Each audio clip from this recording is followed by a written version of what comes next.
If you're new here, hi, and if you're back, hi again. It's Raiza, and today I simply want to talk about money. It's kind of still a taboo conversation for a lot of Filipinos, I would say. And so I wanted to talk about that. Before I get into it, I just want to say that I am no expert at this. I am not a financial advisor. I am simply a 24-year-old who did not really understand money, and I have spent the last few years trying to change that. So this isn't a masterclass, it's more of a conversation about where I started, where I am now, and what I am still trying to figure out. If you take one thing from this video, I hope it's this. You're allowed to start, even if you don't have everything figured out yet. I did not come from a financially wise family, and I want to say that with love and without judgment because I think a lot of us did not. What that meant for me was that my earliest relationship with money was fear.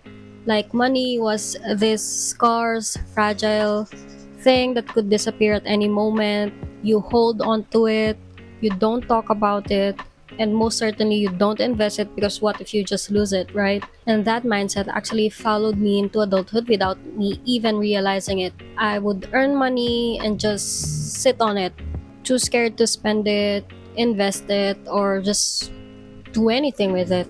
And the first thing that I had to unlearn was that scarcity mindset. Unlearning something that you have absorbed from the environment you grew up in isn't blaming where you came from, it's more of realizing that the rules you inherited may not be the same rules that you want to keep carrying forward in your life. That distinction matters to me, understanding the difference and not invalidating anything. So when I started earning my own money, like really earning, I started young, around 17 or 18.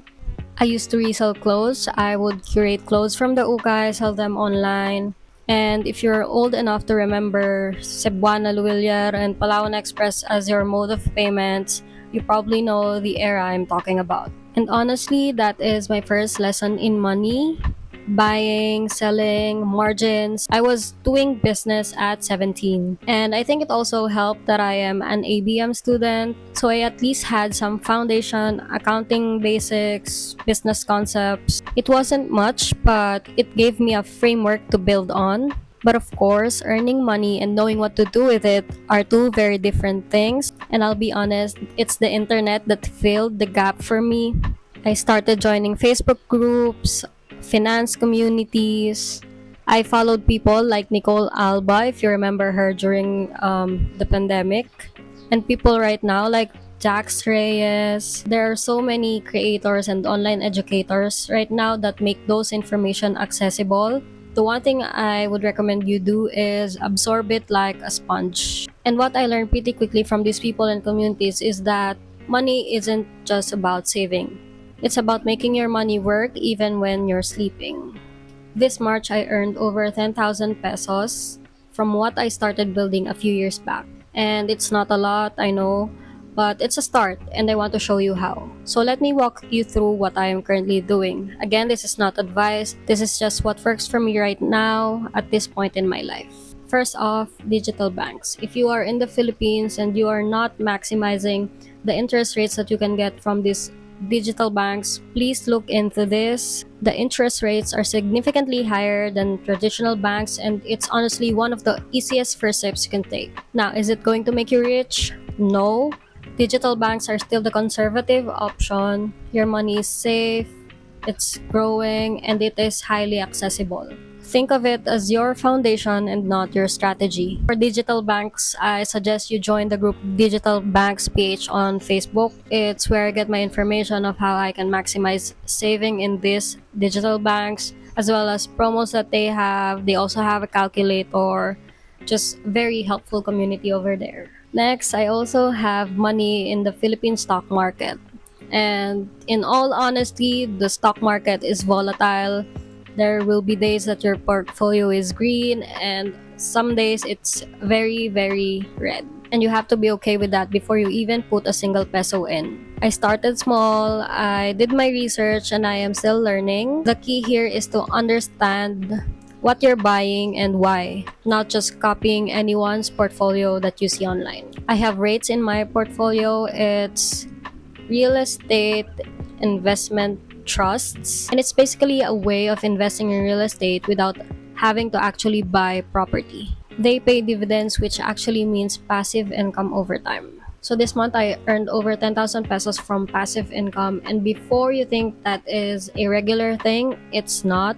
Some dividends are paid quarterly, some annually, and the digital banks interest they accumulate slowly. It all adds up, but it is not a fixed number monthly, and I'd rather be honest with that than make it look shinier than you think it is. And most recently, I am starting to dabble in UITFs, unit investment trust funds. Very new to this, and I am still researching. It's a managed fund, so you don't have to pick the stocks yourself. But as with everything, please do your own research. I am simply sharing my experience, and it is not the blueprint, okay? Here's the thing that I really want you to take from this video. Personal finance is deeply personal, and I think we forget that sometimes when we are consuming content online. Your risk appetite may not be the same as mine. Some of us are breadwinners, some of us have debt to pay, some of us are supporting families, we have different responsibilities, and some of us are starting from absolute zero. And none of that makes you behind, it's just going to make the paths for each of us different. What I'd encourage anyone to do, regardless of where you're starting, is start learning. Join a group, follow one creator whose content resonates with you, and absorb like a sponge without feeling the pressure to do everything at once. Because the goal here is not to copy somebody else's portfolio. The goal here is to understand yourself and money well enough that you can make decisions that actually fit your life. I'm still figuring this out. I want to be really clear about that. I'm not someone who has it all together financially. I'm just someone who decided to stop being afraid of money and actually be curious about it. I think the biggest shift for me, and this is what I really want to leave you with, is learning to approach money from a place of abundance instead of scarcity. Growing up, money felt like something to fear, something that could run out, and something you hold on to with both hands because you're so afraid it will just vanish. Slowly, I'm learning to see money as a tool, not a measure of my worth, not something to be afraid of or ashamed of, just a tool. And just like any other tool, the more you understand it, the better you can use it. That reframe changed everything for me, and I hope it does something for you too. We're still figuring this out, but I'd rather be figuring it out loud than staying quiet about it. Do your own research, find your own path, and be patient with yourself. This is a lifelong thing. Subscribe and come back next week. This has been Raiza, and if you're new here, hi, and if you're back, you already know.